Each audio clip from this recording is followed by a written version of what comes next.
and welcome to the podcast on F.Scott Fitzgerald.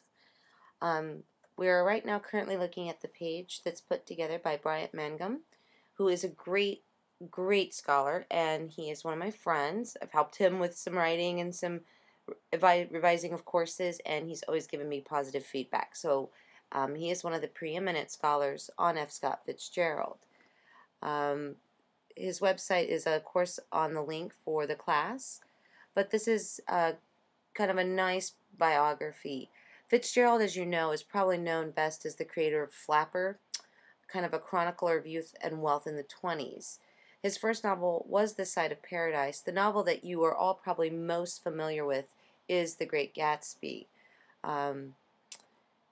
He was educated at the St. Paul Academy in New Jersey. He did attend Princeton University. He left Princeton without a degree, joined the Army, and was stationed in Montgomery, Alabama, where he met Zelda. They were married, and they were pretty much kind of the poster children of the 1920s and 30s. They had a lot of issues. She wanted to be a ballerina at one point in her 30s, and then she literally ended up in an asylum. She did pass away in a fire at the asylum. And Fitzgerald then went to Hollywood to write screenplays, and that is where he died at 44.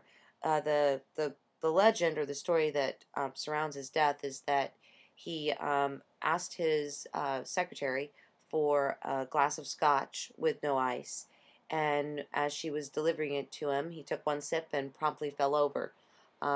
He was an alcoholic. He was a professional writer, but he was also a literary artist. He wrote a ton of short stories. He did write a couple bad ones, but a lot of his stories really kind of became very popular snapshots of the culture at large. He was very sensitive to chronicling and portraying women and kind of an idealized version of women. You can see this, of course, in The Great Gatsby, and to a certain extent you can see it in Babylon Revisited. He does really affirm many themes like lost youth and disillusionment in all aspects of life, but most importantly in marriage. He has a sense of kind of the idealized relationship or idealized performance of a relationship. He is probably most acclaimed as far as short stories go for Babylon Revisited. It is a superior story.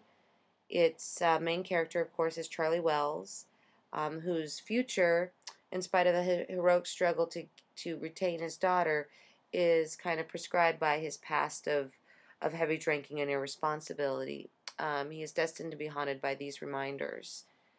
He, of course, would like to retain custody of his daughter Honoria, but his past keeps coming back. Now, the story issues a good contrast between Charlie's emotional life and the changing mood of Paris. This is, of course, after the Great Depression and the fall, and it really does have a sense of almost existential angst permeating it.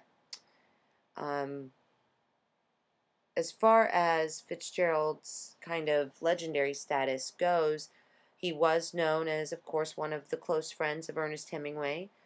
They were drinking buddies, and they did help each other as far as writing goes.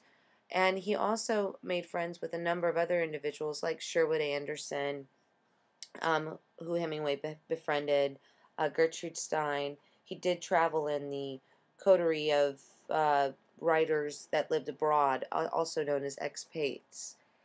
If you do want some more information about F.Scott Fitzgerald, I'd be happy to point you towards some great books. And if you do have any questions about this podcast, please feel free to contact me. Thank you very much, and have a good day.